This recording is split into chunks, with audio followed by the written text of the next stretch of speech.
Welcome, students, to my YouTube channel, Taliwal Biology Classes.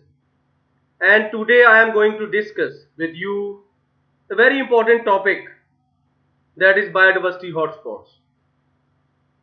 And I am going to discuss these hotspots while using the data provided on some websites which are working for the conservation of these hotspots that I am already showing you. You can see on my screen is Conservation International.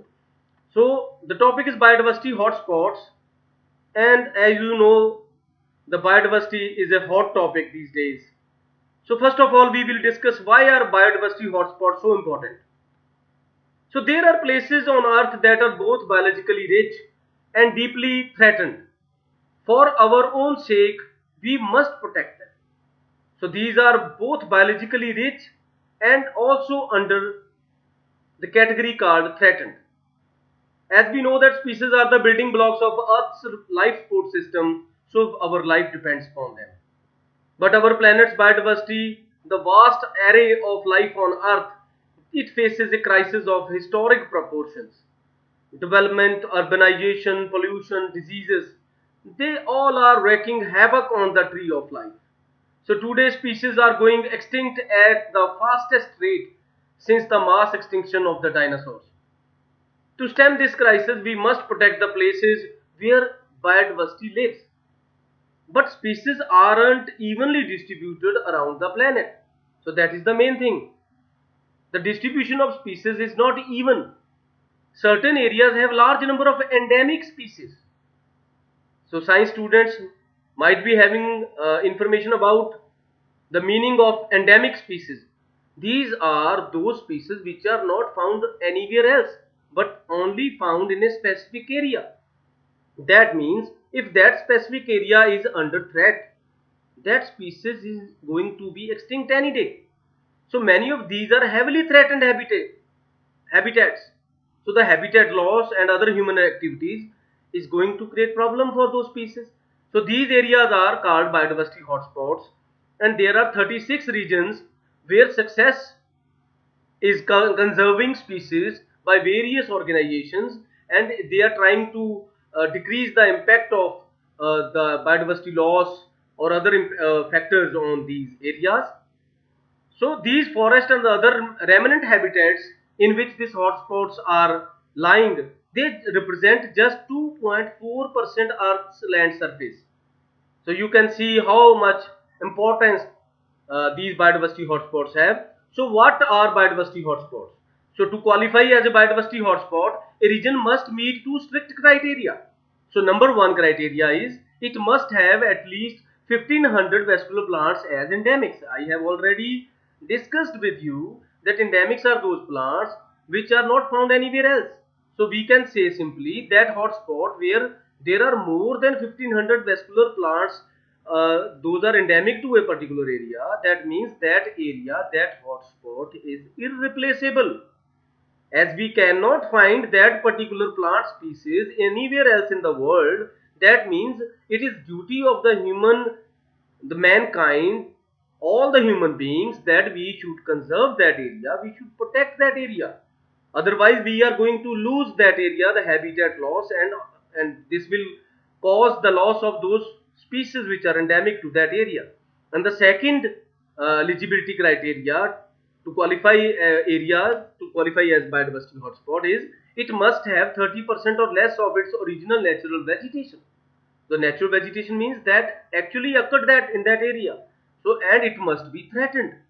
So around the world, 36 areas qualify as hotspots, and I have already told that they represent just 2.4% of Earth's land surface, but they support more than half of the world's plant species as endemics.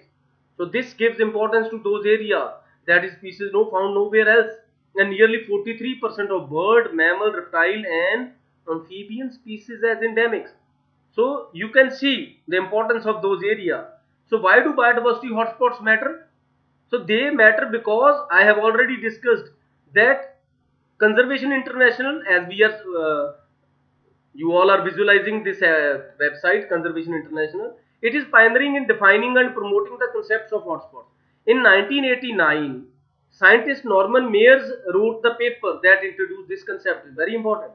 It was Norman Mayers who introduced the concept, that is hotspot concept, and that is why after the deliberations on this concept, so this hotspot concept came to being. And hotspots remain important in our work because of two reasons. Because biodiversity underpins our life on Earth, and the map of hotspots overlap extraordinarily well with the maps of natural places that most benefit people. So now, while discussing hotspots, I am just students bringing you to another site which shows which are these hotspots. Now I have discussed there are 36 hotspots, and now I am taking you to a global map. You can might be able to see this map, and you see this is the whole world, and I am going just on these colored areas, and I am just this. Okay, I just enlarge it. So if we concentrate on India, now I click here, you can see what's coming. It's Himalaya. So this is Western Ghats and Sri Lanka, and this is Indo Burma, and this is Sundaland, and similarly way this is Horn of Africa, this is mountains of Central Asia, this is Irano Anatolian, and this is Wallachia, this is Japan, and this is Madagascar and Indian Ocean islands, and if I go there, it is Mediterranean basin. So these are 36 regions in the world which are defined as hotspot areas, where uh, they are harboring the most of the endemic species. You can see North American coastal plains. So this all colored map show all the 36 areas. Now we try to concentrate on those areas in which Indian landmass belongs. So I just take you to a site which says which are the those hotspots, biodiversity hotspots in India. So according to this site, these are four. So the number one is this Himalaya, number two comes Western Ghats, and number three is Indo-Burma region, and number four is our Nicobar Islands. They come under Sundaland. So I can show you Western Ghats.